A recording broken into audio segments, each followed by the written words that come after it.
아시아 지역의 주요 이슈를 키워드와 관련 검색어를 통해서 살펴보겠습니다. 첫 번째 소식, 일본 쪽으로 가보겠습니다. 일본 경제가 회복 국면에 있다라는 소식 첫 번째 키워드로 살펴보겠습니다. 일본 경제가 1분기부터 회복 국면에 돌입할지 관심 모읍니다. 지난해 4월부터 시작된 경기 침체가 11월로 종료되고 12월 이후부터는 경기 회복 국면에 돌입했다는 분석 속에서 지난해 4분기 이후의 GDP에 대한 관심이 커지고 있는 건데요. 그렇다면 4분기 GDP 예상은 얼마 정도로 되고 있는지 관련 검색어를 살펴보겠습니다. 4분기 GDP 0.2% 성장이 점쳐지고 있습니다. 이런 성장세를 예상케 하는 것은 바로 10월과 11월의 경제지표 발표 추이 때문인데요. 일본의 4분기 GDP 성장률은 3분기보다 연율 기준 0.2% 소폭이지만 증가로 돌아설 것이라는 분석 나오고 있습니다. 산업 생산이 예상보다 좋았고 12월과 1월 생산 예측 지수도 강하게 회복 신호를 보내고 있기 때문입니다.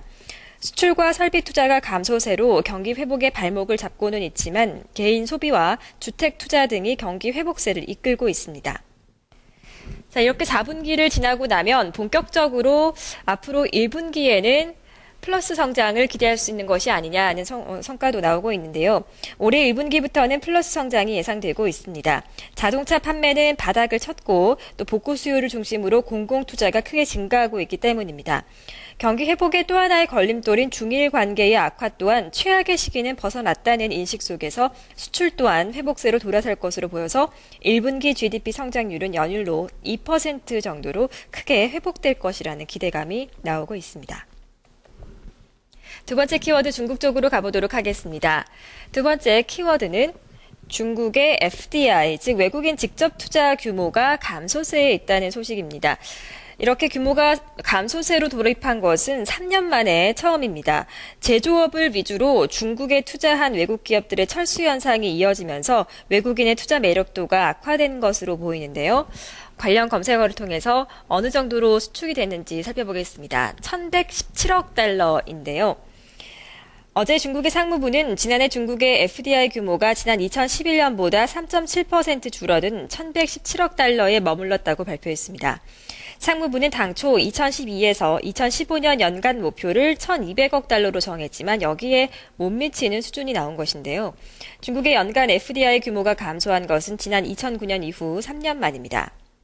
어떠한 원인에 의한 것인지 관련 검색어 살펴보겠습니다.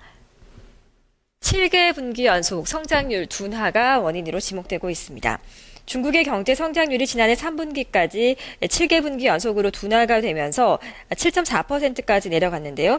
외국인의 투자 열기도 그만큼 식고 있다는 분석입니다. 다만 오는 18일에 공개될 중국의 지난해 4분기 경제 성장률은 7.8%로 8개 분기 만에 반등이 예상되고 있습니다.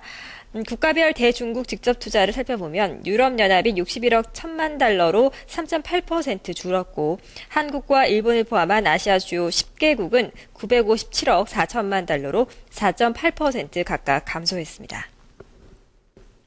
아시아 지역의 주요 이슈를 키워드와 관련 검색어를 통해서 살펴봤습니다.